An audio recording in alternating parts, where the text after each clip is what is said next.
They said it was just logistics. But how would you feel if your own dad called and said your sister's engagement is more important for the family? We won't be at your wedding. I didn't argue. I didn't beg. 3 days later, while they toasted under Boston chandeliers, I was saying my vows on the French Riviera, at my own $6 million villa. Then the photos went viral. Their phones exploded, and suddenly the family that once chose appearances was the one exposed by them. If you haven't subscribed to the channel yet, don't forget to hit subscribe, smash like button, and tell us in the comments where you're tuning in from. The city was quiet that night, the kind of silence that feels like a held breath before something breaks. My apartment overlooked the Chicago River, its reflection trembling under the amber glow of streetlights. I sat at my kitchen table, laptop open, scrolling through my wedding guest list for the 100th time. Names, addresses, table placements, everything neatly organized, everything perfect. Outside, the wind brushed against the glass. I had spent the past few months planning a small ceremony in the south of France. Nothing extravagant, just close friends, a handful of relatives, and the sea. I wanted peace, not spectacle. My phone buzzed against the wood surface, vibrating hard enough to make the coffee spoon tremble. Dad, the screen read. For a moment, I let it ring. I already knew what kind of conversation this would be. The tone, the restraint, the quiet disappointment disguised as calm. When I finally picked up, I tried to sound light. "Hey, Dad, Evelyn," he said, flat and clipped, as if rehearsed. "I wanted to let you know before you hear it from someone else. Your sister's engagement is more important for the family. We won't be at your wedding." There was no hesitation in his voice. No guilt. Just a statement. My mouth went dry. For a second, I thought I misheard him, that he'd say something else. Some softening, some explanation. But the only sound was the hum of my refrigerator and the faint ticking of the clock above the stove. I swallowed hard. "I see." My voice didn't shake. It surprised me how steady it was. "We're proud of you, of course," he added like a reflex. "But you understand how things are. Claire's fiancé's family is very well connected. It's important to be present." I could hear papers shuffling on his end, as if this conversation was just another item on his to-do list. I stared at the screen of my laptop, the glow catching the silver band on my finger. "Of course," I said quietly. "That's fine." There was a pause, then a short exhale of relief, the sound people make when they think they've avoided a scene. "Good. I knew you'd understand." The call ended with the soft click of finality. I sat there for a while, phone still in my hand, watching the city shimmer in the distance. Somewhere far below, a car horn echoed, then faded. "They won't be there." The words didn't hurt the way I expected. They didn't sting or bruise. They just settled. Cold, heavy, inevitable. I stood and walked to the window, the glass cool against my palm. The Chicago skyline stretched out before me, a jagged crown of light. In the reflection, my face looked calm, almost detached. They want to impress a family they barely know. I whispered more than they want to stand beside their own blood. The thought should have broken me. Instead, it felt like clarity, like the air after a storm. I turned back to the table and looked at the open laptop. The names blurred for a moment before I clicked on Dad and Mom and deleted them from the list. One small motion, one deep exhale. My eyes caught the flight confirmation lying beside my planner. Chicago to Nice, April 14th, first class, one way. The paper shimmered faintly in the lamplight. I ran my finger over the embossed airline logo, feeling the ridge of ink. That ticket had been sitting there for weeks, a quiet secret. I'd told no one, not even my fiancé. I wanted to see if I'd really go through with it, if I'd have the courage to build something entirely my own. Now I knew the answer. I closed the laptop, the click echoing in the still room.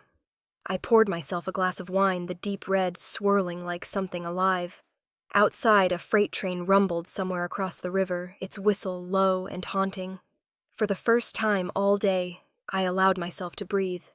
The hurt lingered, but underneath it, there was a strange calm. I reached for my leather-bound journal on the side table, the one I'd kept since college. Its pages were filled with fragments, plans, promises, pieces of conversations I could never finish. I flipped to a blank page, the paper smooth beneath my hand. In neat handwriting, I wrote a single sentence: "I don't need them to show up for me to have a beautiful day." I let the pen rest there for a moment, ink still glistening. Then I closed the journal, turned off the lamp, and stood by the window once more. The city lights stretched endlessly across the river, each one flickering like a heartbeat. Somewhere out there, my parents were already preparing for another celebration. One that wasn't mine. I didn't cry. I didn't rage. I just watched the reflections ripple on the water and whispered to no one in particular. It's fine. Really. And for the first time in my life, I almost meant it. The backyard smelled like fresh-cut grass and sugar that afternoon. I remember the folding table covered in a checkered cloth, the paper cups, the pink balloons tied to the fence. I was turning 10. The cake sat in the center, small and perfect, with white frosting and little ballet slippers piped in pastel pink. Across the top, in looping letters, it said, "Happy birthday, Claire." I stared at it for a moment, the candles flickering. Mom noticed, smiling, as she adjusted the knife. Claire helped pick the color, she said, almost apologetic. We thought it'd be nice to add her name, too. Sure, I murmured, forcing a smile. Nice. Claire was 6, wearing a tutu, even though it wasn't her party, spinning in circles beside the picnic table. Everyone clapped when she twirled her blonde curls, catching the sunlight. I remember clapping too, because that's what I'd learned to do. Make sure no one saw the flicker of envy that burned quietly in my chest. When I blew out the candles, Claire leaned over and said, "Make a wish for both of us." Okay? I did. I wished to be invisible, because invisible people don't disappoint anyone. The memories blur together after that. Christmas mornings where her gifts shimmered under gold wrapping paper, while mine were tucked neatly to the side. Books, socks, things I could use. Dance recitals where Dad filmed her with a camcorder, his voice proud and loud, while I held his jacket and a water bottle. He'd look back once or twice and smile at me. But it was the kind of smile that said, "Good job being patient." I used to think love was a prize you earned by being easy. I was good at being quiet, at taking up as little space as possible. One spring evening, I brought home a science project, a homemade radio transmitter I'd built from spare parts. The thing actually worked. You could hear faint static and the crackle of AM stations. I set it on the kitchen counter, waiting for Dad to get home. When he walked in, I turned it on proud. He looked at the radio, then at me half distracted. "That's great, Ev," he said. "Claire's got her recital Friday. Don't forget to bring flowers." That was it. No questions about how I built it. No spark of surprise, just another reminder that her spotlight mattered more than my signal. By the time I hit 14, I'd stopped bringing home projects. I hid my certificates in drawers between folded t-shirts. When teachers called home to praise my work, Mom would smile later and say, "You've always been lucky that way." Lucky like it had nothing to do with me staying up until midnight soldering circuits while Claire slept. One night, I overheard them talking in the living room. Dad's voice was low content. "Claire just has something special. She lights up a room," Mom replied. "Evelyn's the responsible one. It's good. Every family needs that. Responsible, practical, convenient. Words that sounded like praise but felt like dismissal. I carried those words all the way to 17. Graduation day at Oakfield High was warm and loud. Parents filled the bleachers, waving cameras, shouting names. I searched for my family, scanning every face in the crowd. The principal called valedictorian Evelyn Hartman. My stomach fluttered as I stood clutching my speech, walking across the stage. Flashbulbs popped for other kids, but not for me. I looked toward the section where I'd saved 2 seats. Empty. After the ceremony, I checked my phone. One message from Mom. "Sorry, sweetheart. Claire had her end-of-year dance show tonight. We couldn't miss it. We'll celebrate later." I stared at the screen until the letters blurred. Around me, classmates hugged their parents, posed for pictures, tossed caps into the air. A few teachers came over, told me how proud they were. I smiled for them because that's what I'd always done, filled the silence with grace. When the crowd thinned, I slipped off my gown and carried it under my arm. The parking lot was nearly empty. I sat on the curb, the smell of asphalt rising with the heat.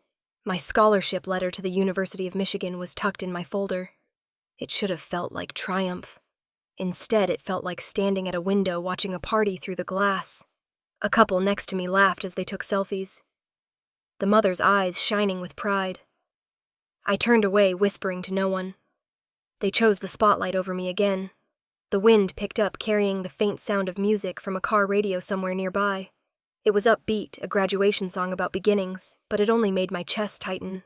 I thought of Claire on stage, turning beneath bright lights, the crowd clapping as she curtsied, Dad with his camcorder, Mom with her flowers, and me somewhere else entirely learning what it meant to clap for myself. I stood brushing off the dust from my gown, the sun dipping low behind the bleachers. The air smelled of cut grass and fading applause. From that day on, I stopped waiting to be seen. I stopped hoping for the call that never came. I started imagining a future where I didn't need an audience to exist. That was the first time I promised myself something I could actually keep. I would be my own witness. The next morning, when I folded the blue graduation gown and packed it into a box labeled college, I slipped the scholarship letter inside and sealed it with clear tape. On the lid, I wrote 3 words in black marker: quiet, but certain. Watch me grow. And then I closed the box, ready to leave home behind. Ann Arbor smelled like snow and coffee that winter. The sidewalks were glazed with ice, and my breath came out in thin clouds as I hurried across campus, the wind biting my cheeks. College was supposed to feel like freedom, and in some strange way it did. Here, nobody knew me as Claire's older sister. Nobody expected me to clap from the sidelines. I was just another student trying to make something of herself. My dorm was small and drafty, a box of concrete walls and secondhand furniture. But I loved it. It was mine. Every morning I bundled up in 2 sweaters, walked to class with frozen fingers, and stopped by the dining hall for oatmeal before my library shift. I worked 20 hours a week to cover the cost of books. It wasn't glamorous, but there was a quiet satisfaction in knowing every meal, every notebook was something I'd earned myself. At night, when the library emptied out, I'd wipe down the study tables, stack returned books, and listen to the hum of the heaters. The smell of paper and dust made me feel safe. Like the world slowed down just for me. That's where I met Sophia Grant. She was in my economics lecture, always with her hair in a messy bun, and a pencil tucked behind her ear. She worked the same late shift at the library, usually humming under her breath as she shelved books. One night around 11, we ended up at the same table, both too tired to pretend we weren't lonely. "You're in Professor Whitman's class, right?" she asked, flipping through a microeconomics textbook. "Yeah," I said. "I'm the one who always sits in the back," she smirked. "The one who never asks questions but still gets every answer right." I laughed, surprised she'd noticed. Guilty. From then on, we worked side by side most nights. We'd make coffee in the tiny staff room, the bitter smell filling the air as snow fell outside. One night, while the library was completely silent, Sophia asked, "So your family proud of you?" Yet, I looked down at my cup, watching the steam curl. "They're busy," I said lightly. "I don't think they really keep track," she nodded, taking a slow sip. "Mine too. My mom calls once a month, mostly to remind me to marry rich." We both laughed, and for the first time it didn't hurt to talk about it. The semester went by in a blur of lectures, part-time shifts, and late-night ramen. I found a rhythm. No one asked me to dim my light, and no one was there to applaud when I didn't. I started to like that balance. By spring, I'd entered a statewide student research competition. Nothing huge, just something that caught my professor's attention. I'd spent weeks building an algorithm that could track supply chain inefficiencies for hospitals. It was tedious work, rows of data, sleepless nights, but it made me feel alive the same way building that little radio did years ago. When I got the email saying I'd won, I froze. The words stared back at me. First place, state undergraduate research competition. There was a certificate attached and a small grant check. My first instinct was to call home. It was past 8 p.m. in Michigan, which meant Chicago was an hour behind. I dialed anyway, heart pounding. The phone rang 4 times before the answering machine kicked in. Dad's voice, calm and distant, filled my ear. "You've reached Michael and Linda Hartman. Leave a message." I didn't. I waited a few minutes and tried again. This time no one answered. I stared at the phone, the glow of the screen making the room feel smaller. A few minutes later, a text popped up from Mom. "Sorry, sweetheart. Claire's rehearsing for her dance show. I'll call you later." I stared at it, the screen light fading before I could reply. Then I laughed. Quiet, short, almost bitter. It hit me that I'd been waiting years for that same kind of call, the one that never came. There are some phones that will always ring unanswered. At some point, you stop hoping. Sophia found me the next day at the dining hall, still wearing her oversized hoodie and that constant half smile. "You won, didn't you?" I saw the list. I shrugged, trying to play it off. "Yeah, guess so," she grinned. "You guess so. You beat 30 other schools. We should celebrate. I'll settle for a nap, I joked. But that night, as I sat by the dorm window, snowflakes gathering on the ledge, I took the certificate out of my folder. The golden seal caught the light from my desk lamp. It wasn't much, a piece of paper, but it meant I'd done something no one could take credit for. No one could overshadow. I placed it on my desk next to a half-empty cup of coffee. The campus outside was still the snow falling soft as ash. Somewhere across the city, people were probably celebrating bigger things, engagements, promotions, family milestones.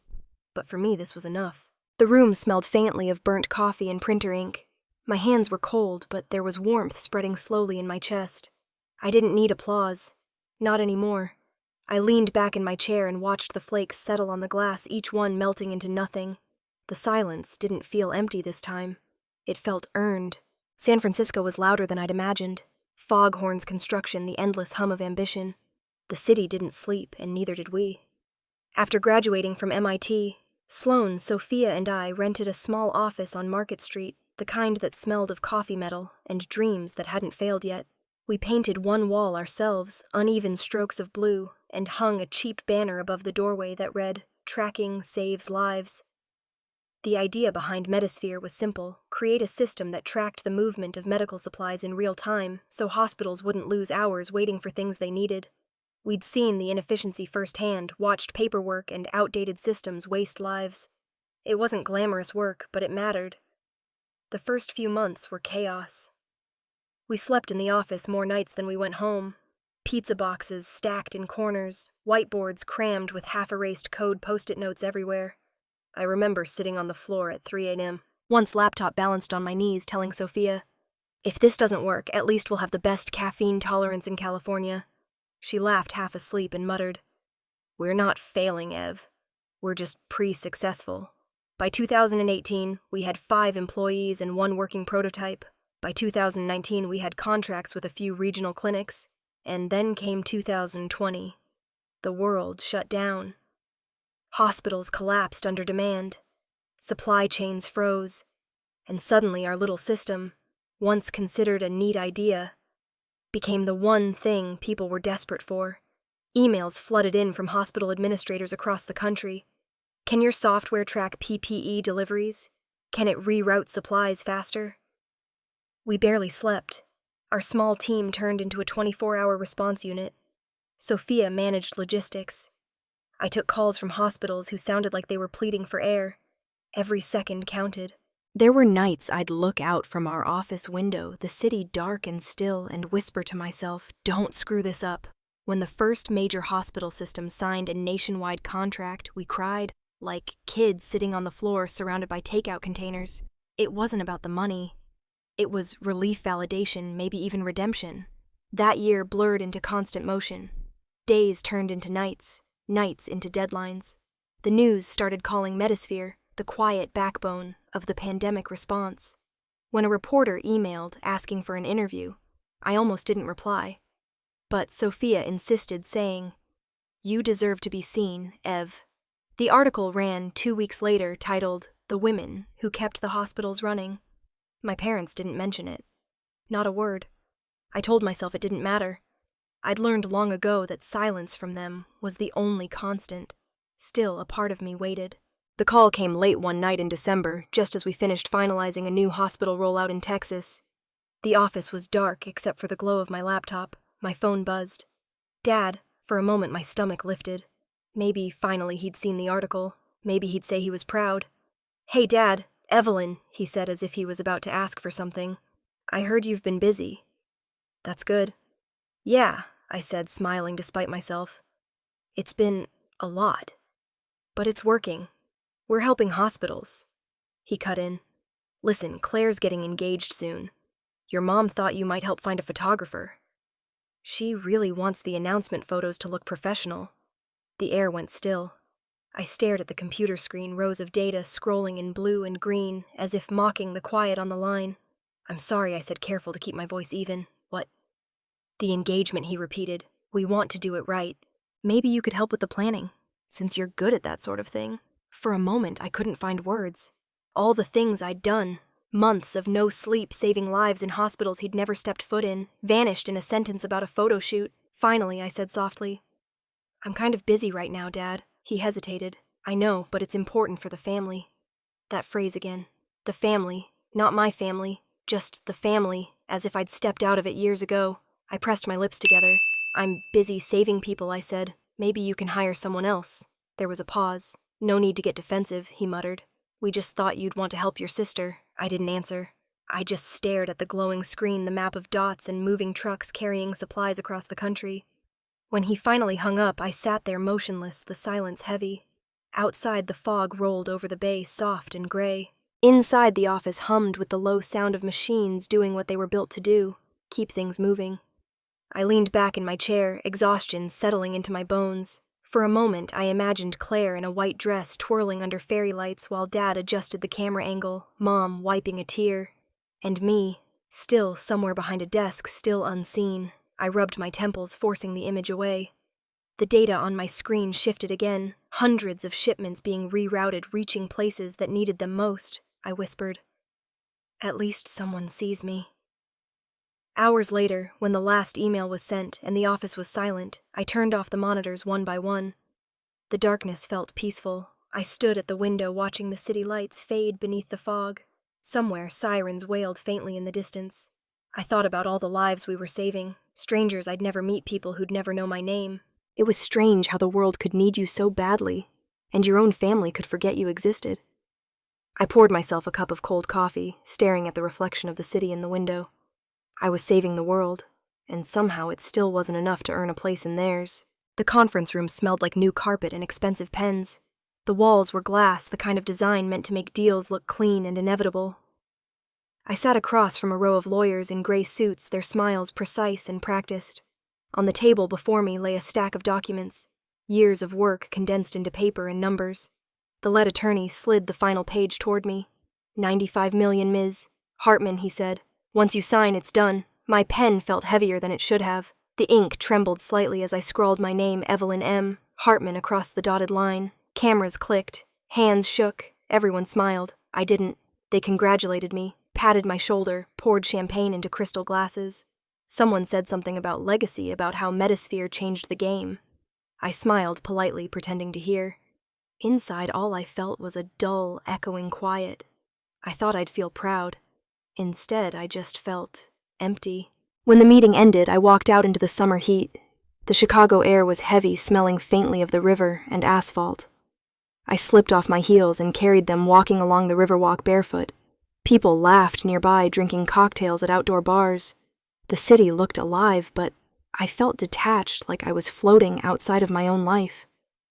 The phone buzzed in my hand. Dad. I hesitated, then opened the message. "Do you know Henry Collins? His family could help me expand the real estate firm. Maybe you could set up an introduction." I stared at the words until they blurred. Of course. It wasn't congratulations or "we're proud of you." It was a transaction. A request disguised as conversation. I typed back slowly. "I don't get involved in those kinds of relationships, Dad." 3 dots appeared for a moment, then vanished. No reply. That night, I poured myself a glass of wine and sat on the balcony of my apartment, looking out over the skyline. The city lights shimmered like 1,000 tiny decisions I'd made to get here. The silence was almost comforting. I'd traded approval for freedom, and I was starting to realize it was the better bargain. 2 days later, my phone lit up again. This time, a video call from Claire. She was grinning, cheeks flushed with excitement. Guess what, Ev, I could already tell. She lifted her left hand to the camera. A diamond the size of a raindrop glinted under the light. Henry proposed, she squealed. Can you believe it? Her background looked expensive. White walls, sleek furniture, a framed painting that screamed money. Wow, I said, smiling faintly. Congratulations, she laughed, spinning her hand to catch the light. It's everything I dreamed of. Dad's thrilled. He says the Collins family is life-changing for us. I felt something twist in my chest. Not jealousy, not even sadness, just a quiet recognition that us didn't include me anymore. I'm happy for you, Claire, I said. And I meant it at least partly. Before she could say more, I ended the call. The apartment fell back into silence. I set the phone face down and stared out the window again. The river moved like slow glass beneath the bridges. Cars hissed across the streets, the sound fading into the distance. I opened my email more out of habit than purpose. Among the usual contracts and post-sale paperwork, one message caught my eye. Subject line Villa Lumiere Nice, available. It was from a real estate firm I'd contacted months ago, back when buying a home overseas had been a half-formed fantasy. I clicked it open.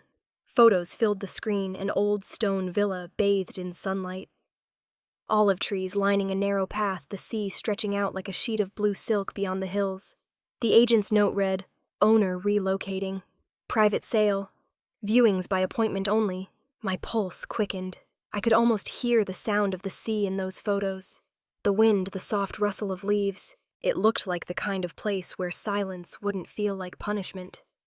Without thinking, I typed back, I'm interested. When can I visit? An hour later, the agent replied, next week. We'll have it ready for you. I closed my laptop, heart steady for the first time in days.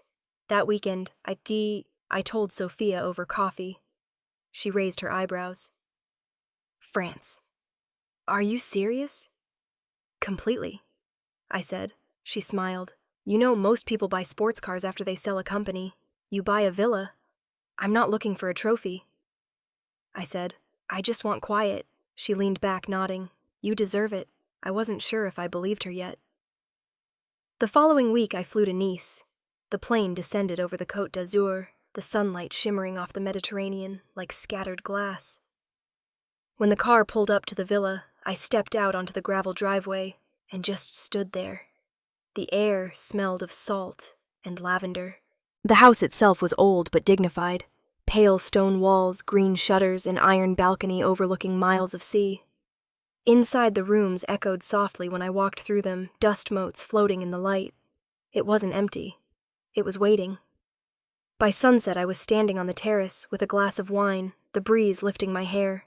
The horizon burned gold and pink. I thought about Dad's message about Claire's ring, about the way my family measured success by proximity to people with power. Then I thought about this view, this stillness. I didn't need to be anyone's reflection. I signed the purchase documents that night. $6 million. My name, alone, on the deed. When I put the pen down, something inside me settled, a quiet, irreversible click. I stepped out onto the balcony barefoot, the stone cool beneath my feet. The waves below shimmered under the moonlight. I wasn't buying a house. I was claiming space. The wind rose gently off the water, brushing against my skin. The stars above the sea looked close enough to touch. For once, I didn't feel invisible. I just felt real. The first snow of January drifted across the Chicago skyline. When Nathaniel and I started planning our wedding, we wanted something small, simple, and ours. Lavender flowers, soft, light, a long table under open sky. I told him I didn't need chandeliers or a ballroom. I wanted to hear laughter, not silverware clinking over forced smiles. We sat on the living room floor, surrounded by samples, paper swatches, wax seals, invitations printed on handmade cardstock. Nathaniel leaned back against the couch, reading over the draft. Evelyn Hartman and Nathaniel Brooks invite you to join them for a celebration of love and peace. He looked up. Peace, huh? That's your word. I smiled. You think it's too much? No, he said, shaking his head. I think you've earned it. I sealed the first envelope myself. The gold wax dripped slowly before I pressed it with a tiny olive branch emblem. It felt symbolic, something that grew steady no matter the weather. A week later, I dropped off the invitations at the post office. One was addressed to my parents, another to Claire. I told myself it didn't matter whether they came. Still, I paused a second longer before sliding those 2 envelopes into the mailbox. 2 weeks passed. Then Claire called, her voice bright with excitement. Ev, you'll never believe this. Henry and I set a date for our engagement party. Oh, that's great, I said, tucking the phone between my shoulder and ear as I flipped through fabric samples. April 20th. She continued, oblivious. Isn't that funny? Same weekend you're doing your wedding? I froze. Wait, same weekend or same day? Same day, she said, laughing. Total coincidence. I mean, there are only so many good weekends left this spring. My throat tightened, but I kept my tone calm. You know that's my wedding day. Oh, don't worry, she rushed to say. We're in Boston, you're in France. It's not like anyone has to choose. They'll just, do what's easier. Easier. There it was again. That night, a message popped up in the family group chat. We'll attend Claire's engagement. It's important for the family. I read it 3 times. No apology, no explanation, just a decision. A few minutes later, my phone rang. Dad. Evelyn, he said in that careful tone people use when they think they're being reasonable. You understand, don't you? The Collins family's been very supportive of my new project. It's not personal. It's business. It's my wedding, Dad. He hesitated. You can always do another celebration later. Something local. You know how these things work. Claire's event. It's just, well, it matters more right now. I said nothing. Finally, he sighed. You've always been independent. You don't need us there. There was a long silence, then I said, You're right. I don't. And I ended the call. The next day, Mom texted, Don't make a big deal out of this, Evelyn. Everyone just wants peace. Family harmony. Okay. I stared at the screen until my vision blurred. Then I put the phone down and opened my laptop. The guest list glowed on the screen, rows of names neatly organized. I scrolled until I found Dad and Mom, table 1. My finger hovered for a second, then pressed delete. The space where their names had been looked oddly clean. I opened the notes section and typed, For those who choose to show up. The sound of typing filled the room like rainfall. When I leaned back, the words looked simple final. That night, Nathaniel found me sitting on the sofa, a cup of tea growing cold in my hands. He sat down beside me, his presence steady and quiet. You've been staring at that screen for an hour? They're not coming, I said. He didn't ask who. He already knew. He reached for my hand, fingers warm around mine. You okay? I nodded slowly. Actually, yeah. I thought I'd feel angry, but I don't. I just feel lighter. They made their choice. Now I get to make mine. We sat there in silence, the hum of the city faint beneath us. After a while, he smiled softly. You know, sometimes freedom looks like an empty table. I let out a quiet laugh. Then I guess our table will be the freest one in France. Later, after he went to bed, I stayed up scrolling through travel photos on my laptop. The blue of the Mediterranean shimmered across the screen's sunlight, spilling over terracotta rooftops. I zoomed in on a satellite map of Nice until I could see the outline of the villa perched above the coast, the one I'd bought but never fully lived in. I traced the curve of the shoreline with my finger. I imagined the tables set under olive trees, the sound of waves just beyond the garden wall. For years I'd waited for them to take a step toward me to meet me halfway. But maybe the truth was simpler. I was supposed to walk away first. I closed the laptop, the image of the French Riviera still glowing faintly in my mind. I whispered into the quiet apartment. This time I'll invite the ones who matter. The heater clicked on, filling the space with soft warmth. For once, the silence didn't ache. It felt like room for something new to begin. Morning sunlight spilled across the apartment, catching the edge of my coffee cup. And the mess of papers spread over my desk. The guest list had turned into something between a manifesto and a map of my new life. Names scribbled, crossed out, rewritten. I stared at the empty space where my parents' names used to be, then picked up my phone. The first call was to Rachel Miller, my cousin in Portland. She answered on the second ring, her voice bright wind in the background. Evelyn. Tell me you're finally taking time off. I smiled. I need a photographer. That's not time off, she teased. I'm serious. I need someone to document what's real, not what looks perfect. She was quiet for a beat, then said, If it's real, I'll be there. I could almost hear her smile.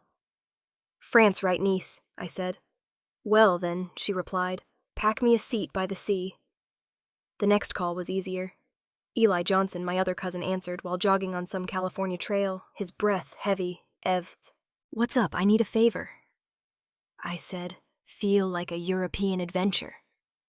He laughed. If it's for you, I'll start packing now. Just tell me if there'll be wine. There'll be plenty.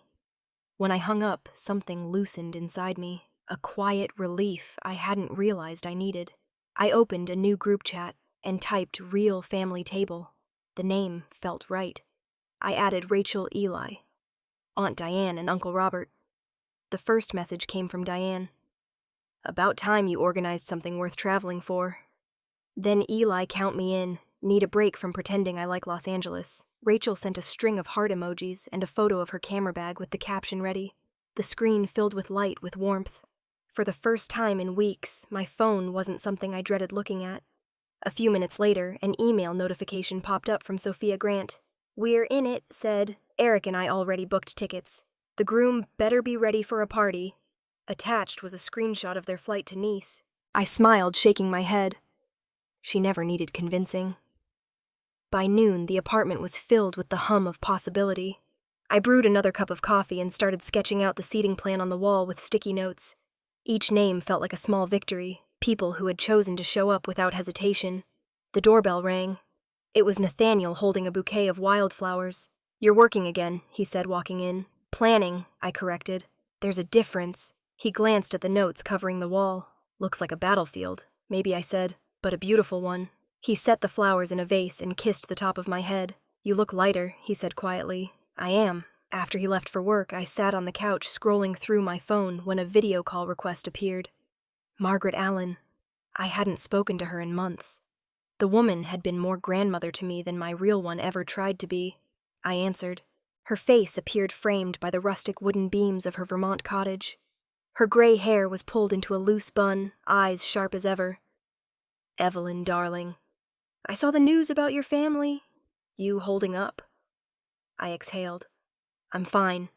I've known you long enough to know fine means about to build an empire." That made me laugh.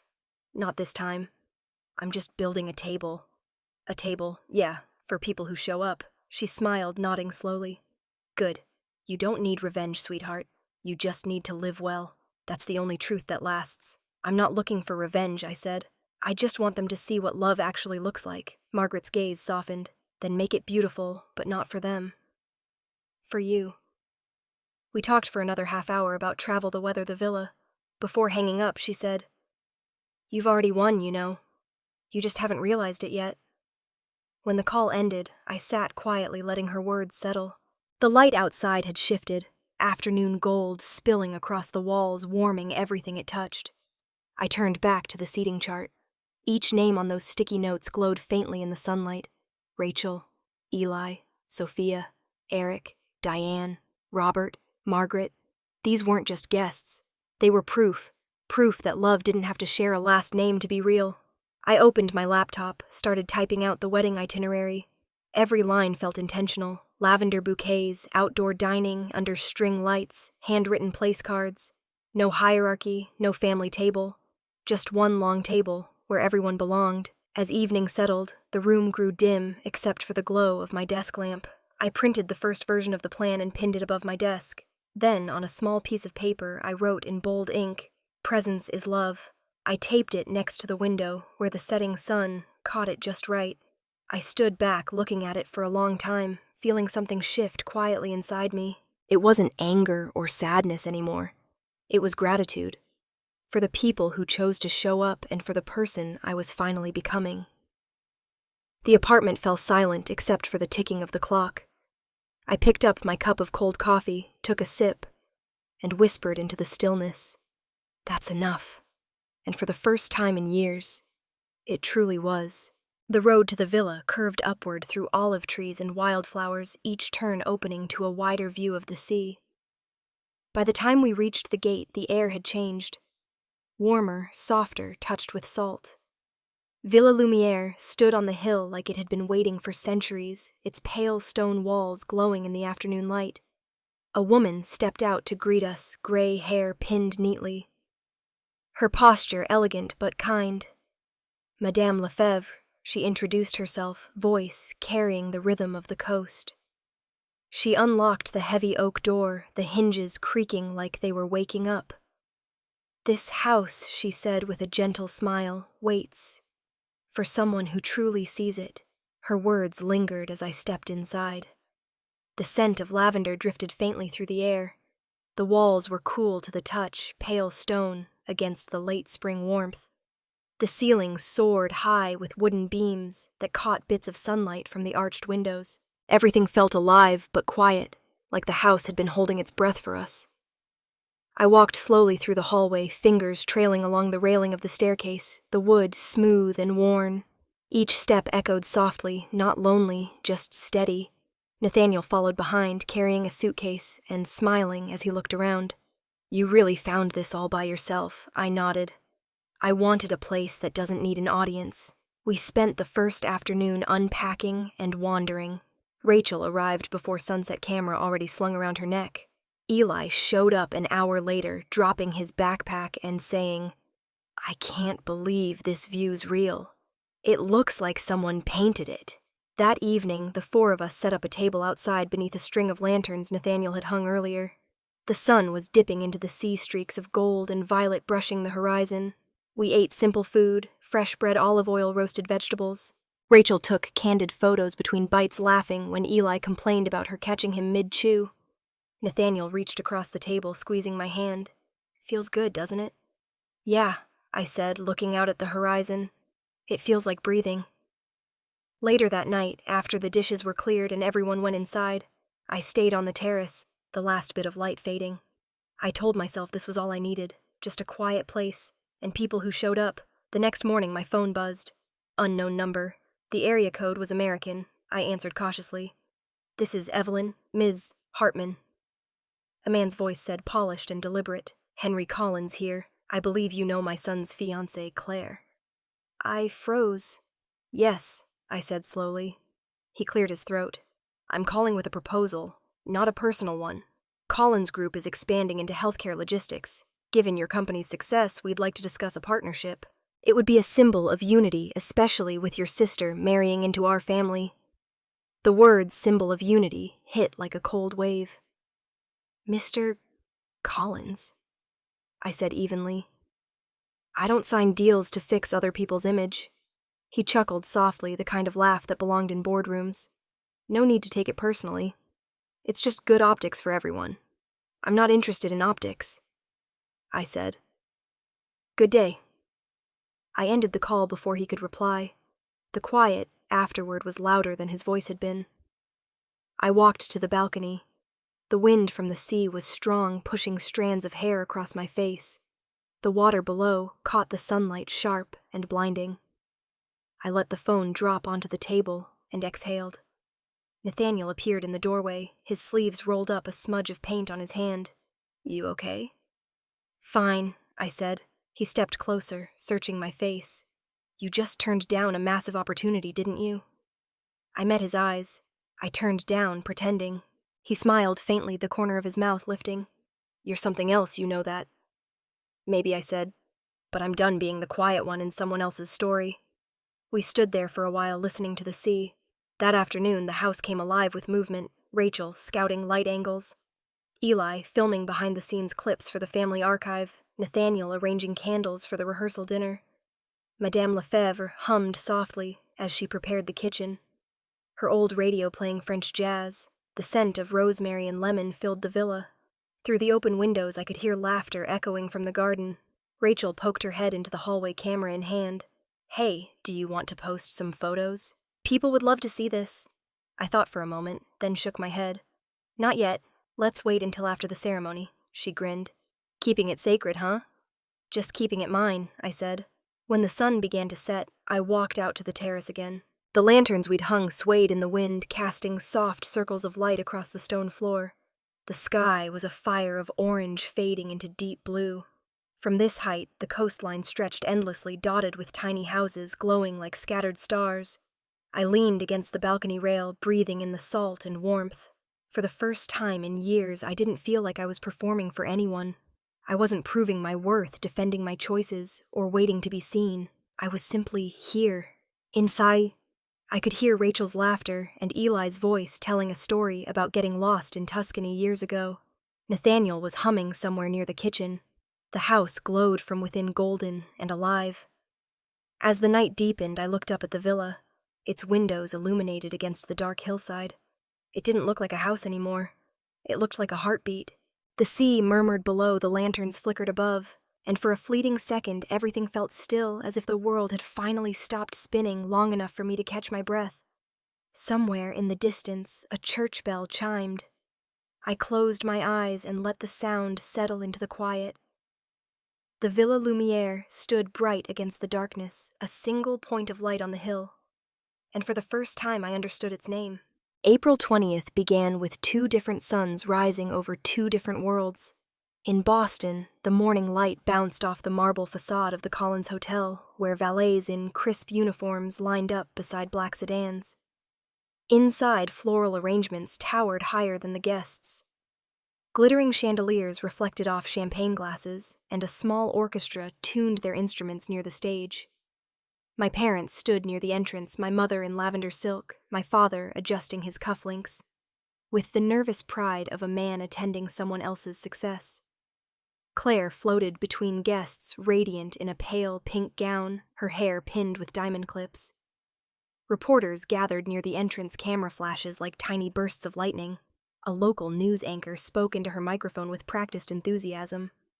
The Collins and Hartman engagement brings 2 respected families together this weekend in what's expected to be the most talked-about event of the season. Meanwhile, on the other side of the ocean, sunlight fell differently. Softer, slower, golden. At Villa Lumiere, the air smelled of salt and rosemary. The courtyard was set beneath an arbor of grapevines chairs, neatly aligned along the stone path, white linens rippling gently in the breeze. I stood by the window of the master bedroom, watching the sea shimmer beyond the hills.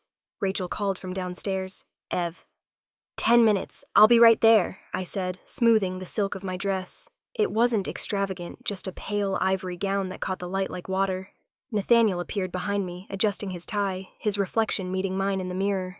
"You're sure you're ready?" he asked softly. I turned to him and smiled. "I've been ready for a long time." Outside, Rachel adjusted her camera lens, testing the light.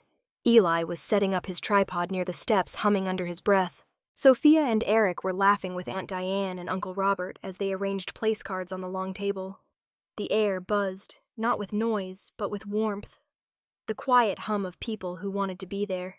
As the first notes of guitar drifted through the courtyard, the guests turned. Margaret Allen stood near the altar, elegant in a navy dress, holding a small notebook. Her voice carried over the soft strum of the music. "No one can lack love," she said, "when they themselves are the light." I stepped out from the villa, the sun meeting me halfway. The stone beneath my feet was warm, the wind gentle enough to lift the hem of my gown. I could hear the sea in the distance, waves folding against the cliffs. Each step felt deliberate, like reclaiming ground that had once belonged to someone else. I glanced at Nathaniel waiting at the end of the aisle, his expression steady and full of calm pride.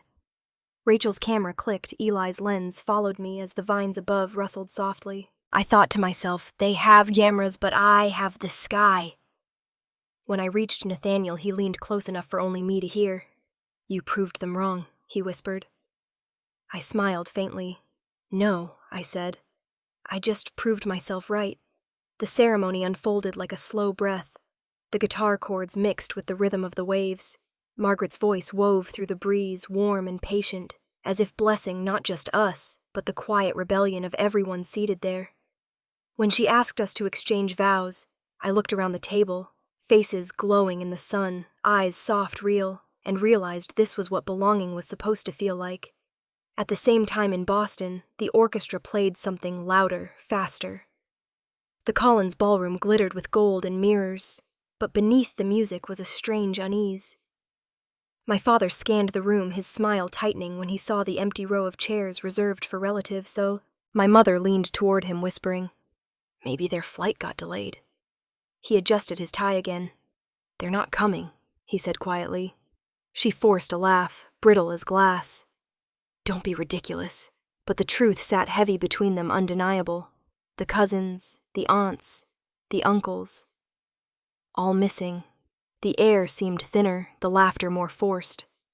Claire, radiant only hours before, glanced toward the door every few minutes, her smile faltering as she realized no one else would walk through it. Back in Nice, the ceremony came to its close. Margaret smiled and said, "By the power of love, not law, I pronounce you partners for life." A cheer rippled through the courtyard. Rachel's camera flashed as Nathaniel and I kissed under the vines. Someone shouted, "Kiss again," and we laughed, obliged. The guests clapped, Eli whooped from behind his camera, and the sound rolled out toward the sea. In that exact moment across the Atlantic, a reporter's camera flashed on the Collins engagement stage. Claire and Henry posed stiffly for the photos, smiling into a room half empty. Behind them, my mother's hand trembled slightly as she adjusted her necklace. My father's gaze wandered to the side of the ballroom, where rows of untouched glasses waited on a table. Smile, someone told them. The photographer clicked. The lights flared, but the photo would show what everyone could already feel. Something missing, something hollow. Back at Villa Lumiere, the afternoon melted into gold. The long table was filled with laughter, with plates of olives, and bread with glasses clinking in rhythm to the soft hum of a guitar. Rachel caught me mid-laugh. Eli toasted from across the table, and Margaret lifted her glass, her voice carrying above the sound of the waves. To those who showed up, she said. To those who showed up, everyone echoed, glasses raised. The horizon stretched wide, an endless sunlight scattering across the water. I closed my eyes for a moment, listening, not to applause, not to validation, but to the sound of real presence. When I opened them again, the world felt complete. Somewhere far away, flashbulbs continued to pop in a ballroom filled with echoes. But here, under this sky, surrounded by the people who had chosen me there, was only warmth, only light. And when the crowd began to chant "Kiss" again, I leaned into Nathaniel and laughed. The sound carried softly into the breeze, mingling with the distant song of the sea. The morning light slipped softly through the linen curtains, spilling across the kitchen counter. The villa was quiet, the kind of quiet that comes after laughter has finally rested. I stood barefoot on the cool tile floor, pouring coffee into 2 mugs while the scent of salt and lavender drifted in from the open window. Rachel sat at the long wooden table, her laptop open, a half-eaten croissant beside her. Her hair was still messy from sleep. "You ready to see them?" she asked without looking up. I smiled. "Go ahead." She clicked through photos, one after another. Sunlight caught on wine glasses, guests mid-laughter. Margaret lifting her glass for a toast. Then she stopped at one image. This one. It was the shot of everyone gathered around the table, heads tilted toward each other, faces glowing in the dusk. No posing, no perfection, just warmth. Rachel turned the screen toward me. "This tells the whole story." I nodded. "Post it. Simple caption." She raised an eyebrow. "How simple?" I took a sip of coffee, thinking. Just write, "To those who showed up." That's enough. Rachel grinned. Short, poetic, and dangerous. I like it. Within an hour, the post was up. The image appeared online like a quiet ripple in still water. No announcement, no hashtags, no taglines. Just the photo, and that sentence. By afternoon, it wasn't quiet anymore. Eli shared the post on his travel blog with a short video montage of the wedding, guests laughing under lanterns. Nathaniel and I walking hand in hand, waves crashing faintly in the distance.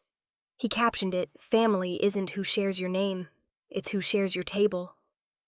The comments poured in. "This feels real. I've never seen love captured like this. Simple, sincere, stunning." I didn't have to explain anything. The story was already telling itself. I sat on the terrace watching the sea as notifications buzzed on Rachel's phone across the table. She laughed, scrolling. "Ev, it's going viral." I raised an eyebrow. "Really? Yeah," she said, still scrolling. "People are reposting it with captions like, 'Real love isn't loud.' Someone even made a quote graphic out of your line." I smiled faintly. I guess the internet loves quiet rebellion. Later that night, Eli came running in from the living room, phone in hand. "You're not going to believe this," he said, breathless. "Boston News just did a segment about it." Rachel turned her laptop toward the TV stream. A local anchor was speaking over clips of both events, the Collins engagement in Boston and our ceremony in Nice. While the Collins and Hartman engagement made headlines for its luxury, the reporter said a smaller, intimate wedding overseas has captured hearts for very different reasons. The screen showed our long wooden table, the olive trees, the soft glow of lanterns. Evelyn Hartman's ceremony in the French Riviera is being called a new definition of family and love. Simple, honest, and profoundly human. Nathaniel chuckled, leaning against the counter. "You've started a movement." I shook my head. I didn't start anything. I just stopped pretending. But the story didn't end there. The next morning, my phone buzzed nonstop. News outlets had picked up the contrast between the two events. A headline on one article read, "Two sisters, two celebrations." One message. Another was bolder. Did the Collins family manipulate the media calendar, Rachel glanced over my shoulder. They're digging now, and they were. Within hours, rumors spread that the Collins group had pressured PR teams to schedule Claire's engagement on the same date as our wedding to dominate coverage. Anonymous sources claimed it was a strategic move to reinforce social influence. The backlash was swift. A journalist's voice echoed from the TV in the villa's living room. Collins group representatives have declined to comment on allegations that the engagement date was chosen to overshadow a family member's private wedding abroad. Meanwhile, the viral photo titled, "To Those Who Showed Up," continues to gain traction worldwide. I stood in the doorway, coffee cooling in my hand, watching the screen flicker. My father's face appeared briefly in a clip from the Boston event. Expression, tight hands clasped behind his back.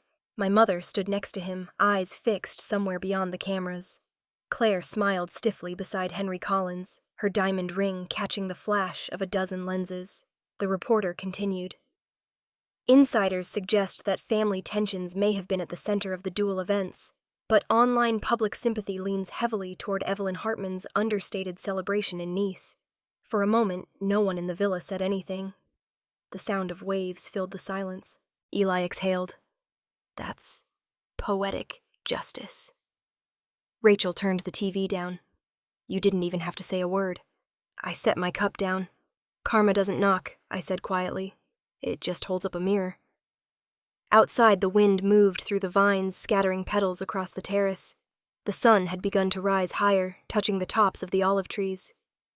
Across the ocean in Boston, my father sat in his office, staring at the same news broadcast. His hands trembled slightly as he turned off the TV. My mother stood behind him, her face, pale lips pressed thin. In another room, Claire scrolled through her phone, watching the video of our wedding that Eli had posted, her reflection in the screen, softening as the music played. The smile she forced didn't last. Meanwhile, back at the villa, the television now showed an image of me standing under the vine's light falling across my face. The caption at the bottom of the screen read, "A family redefined by grace." I watched it for a long moment, not out of pride, but peace. For the first time, the world wasn't seeing me as someone's daughter or someone's sister. They were seeing me on my own terms, under my own light. The morning air in Nice was soft and pale, carrying the scent of the sea and wet stone. Waves lapped lazily against the rocks below the villa. I sat on the balcony wrapped in a loose white shirt, my hair still damp from sleep, a cup of coffee warming my hands. The sky was streaked in rose and gold, and for a rare moment everything felt still. Then the phone on the table buzzed. I stared at the screen. Mom. I almost let it ring out, almost, but something in me, the part that no longer feared confrontation, only unfinished conversations, made me pick it up. Evelyn. Her voice began sharp, brittle. Do you have any idea what you've done? People in Boston are talking. You've embarrassed us. You've made this family look divided. I took a slow sip of coffee before answering. I just got married, Mom. That's all I did. That's not all, she snapped. You made us look heartless. Everyone saw those pictures. Reporters are calling. Do you know what they're saying about us? Her voice cracked slightly, the anger thinly masking fear. Mom, I said evenly, I didn't make you look like anything. You made choices and people saw them. Before she could reply, another voice cut in, deeper, firmer. Dad, Evelyn, your mother's upset, but she's right. You don't understand how business works. You cost me a partnership with Henry Collins's father. Do you realize what that means? I leaned back, staring at the horizon. I think it means you tied your reputation to the wrong people. That's not fair, he said sharply. Everything I've done, every decision, has been for the family. I let out a short, humorless laugh. Whose family, Dad? Because it hasn't felt like mine in a long time. In the living room, I heard the faint creak of a door. Margaret must have woken up. A few seconds later, she stepped out onto the terrace, dressed in her soft gray sweater, eyes calm, but alert. She didn't say anything at first, just listened. On the phone, my father was still talking, his tone clipped defensive. You're ungrateful, Evelyn.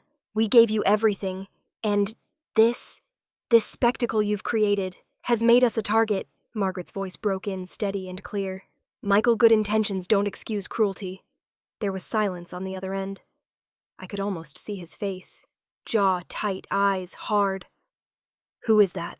He asked coldly. Someone who's not afraid to tell you the truth," Margaret said, leaning toward the phone. "You and Linda raised a daughter strong enough to build something beautiful on her own. And instead of pride, you've chosen embarrassment. Shame on you." Another long pause. The kind that weighs more than words. My mother's voice returned smaller now. "We were scared, Evelyn. Scared of what people would think, of losing face, of being judged." I closed my eyes, the wind brushing against my skin. "I know," I said softly. "But I'm tired of living in fear of people who only clap for facades. You were afraid of losing face. I was afraid of losing myself." The silence stretched again. Then Margaret placed a hand gently on my shoulder. "Evelyn," she said, "go get that envelope from the drawer." I stood, crossed into the living room, and opened the drawer of the desk. Inside was an old letter, Margaret's handwriting on cream stationery. She nodded for me to read it aloud. I unfolded the paper, my voice steady as I began. "The true inheritance of a person isn't money or property, it's dignity. And those who trade it for approval end up owning nothing that lasts." My father exhaled audibly. "Margaret, this isn't your place." "It is," she interrupted, "because no one else seems willing to remind you what family is supposed to mean." He tried again, voice faltering. "I didn't think things would go this far." I stared out the window at the wide blue horizon. "It only feels far, Dad, because you never tried to come close." For a long time, none of us spoke. The sound of waves filled the distance between our breaths. Finally, I said quietly, "You don't have to apologize. I'm not angry anymore. But I can't keep pretending we're something we're not." Mom sniffed softly on the other end, her tone trembling. "Evelyn, I don't even know what to say." "Then don't," I said. "Just start showing up." The line went quiet again. Then faintly, I heard my father murmur, I'll call again soon." Maybe I said, "Take care of each other," and I ended the call. The phone sat on the table, face down, the screen dark. I could still feel the weight of their voices in my chest. But the ache that followed wasn't pain. It was release. Margaret handed me my coffee again, now lukewarm. "You handled that better than most politicians I've met," she said, with a small smile. I laughed softly. "I'm not running for anything." "Yes, you are," she said, looking out at the sea. "You're running toward peace." The sun had climbed higher, turning the water a pale blue. The gulls cried faintly overhead. I stood, setting the cup aside, and walked down the stone path toward the beach. The sand was cool under my feet, still untouched from the night tide. The horizon stretched wide and clean, like a promise I hadn't dared to make until now. I breathed in the salt air and felt the wind tug at my hair. For the first time in a long while, I wasn't chasing validation or bracing for disappointment. I was just standing in the middle of my own life. Unapologetic whole. I thought about everything that had brought me here, the ignored birthdays, the empty seats, the quiet triumphs. No one celebrated. And somehow none of it felt heavy anymore. I whispered to the sea. They finally saw me, not because I succeeded, but because I stayed kind. The waves answered with a soft crash against the shore. I walked farther until the water brushed my ankles, the foam curling around my feet. The wind carried the faint scent of jasmine from the villa's garden, mixing with the salt and sun. Somewhere behind me, Margaret called out that breakfast was ready. I looked back at the house. The stone walls glowing in the morning light, the windows open, curtains fluttering like quiet applause. And for the first time, I didn't feel like a daughter left out of the picture. I felt like the painter of it. The evening light spilled across the terrace, soft and golden. The kind of light that turns silence into something sacred. A month had passed since the call from Boston, since I had finally stopped waiting for apologies that might never come. Tonight, the long wooden table was set again. White flowers in glass vases, candles flickering in the warm wind. Wine glasses catching the last of the sun. Nathaniel stood beside me helping arrange the silverware, the faint smell of grilled rosemary and lemon drifting up from the kitchen. "You're sure about this?" he asked quietly. I nodded. They asked to come. "It's time." The sound of tires on gravel echoed through the stillness. I looked toward the gate. A car door opened. My father stepped out first, his hand gripping the doorframe for balance, his posture still proud but softer somehow. My mother followed, holding her shawl close against the breeze. Claire trailed behind her eyes, uncertain but open. The air between us was fragile, like glass that could shatter if anyone breathed too loudly. I walked down the path to meet them. My father's hand trembled slightly when he reached for mine. "It's beautiful here," he said, voice rough. "Thank you," I replied. And I meant it, for the words, for the effort it took to say them. We walked together toward the terrace. Margaret and Rachel were already seated, their faces kind welcoming. Nathaniel poured wine, the liquid catching the sunset, as it filled each glass. Everyone took their seats, the scrape of chairs the only sound for a moment. Dinner began quietly. The clink of forks against plates, the soft crackle of candle wicks. My father cleared his throat once, twice, then finally spoke. "You made us look at ourselves," he said, not meeting my eyes at first. "For years I thought ambition was proof of love. That if I gave enough, built enough, it would make everyone proud. But pride doesn't build anything worth keeping." He paused, his voice trembling slightly. "You were right, Evelyn. Reputation doesn't hold a family together. It blinds it." My mother set her fork down, her eyes glistening. "Your father and I thought power made people respect us," she said softly. "But respect isn't something you can buy or demand. It's the least we owe to the people we love." The words hung in the air like incense, heavy, slow, honest. Claire looked across the table at me, her hands twisting the napkin in her lap. "I never wanted to hurt you," she said, voice unsteady. "I just wanted them to be proud of me for once. I didn't realize that every time they looked at me that way, they were turning their backs on you." I took a breath, feeling the familiar ache return. But this time it didn't sting. "We all made choices," I said quietly, "but at least we're here now. That's what matters." The wind shifted, carrying the smell of the sea closer. The candles flickered, casting gold across everyone's faces. Margaret raised her glass, her eyes shining. "To showing up," she said simply. We lifted our glasses. The clinking sound rang out like a soft chord, fragile but true. For a while, no one spoke. We just listened, to the sound of the waves below, to the faint hum of cicadas waking in the dusk, to the unspoken forgiveness weaving its way between breaths. My father reached across the table and took my hand, his grip gentle but firm. "I don't expect you to forget," he said, "but I hope you'll let us earn the right to be here again." I squeezed his hand. "You already did." I said, "You came." Claire smiled through tears, leaning toward me. "Does this mean I still get to visit your villa when you're famous for saving the world again?" I laughed, the sound light effortless. "Only if you help with the dishes." Everyone chuckled softly, the tension dissolving like mist. For the first time in years, our table didn't feel like a negotiation. It felt like home.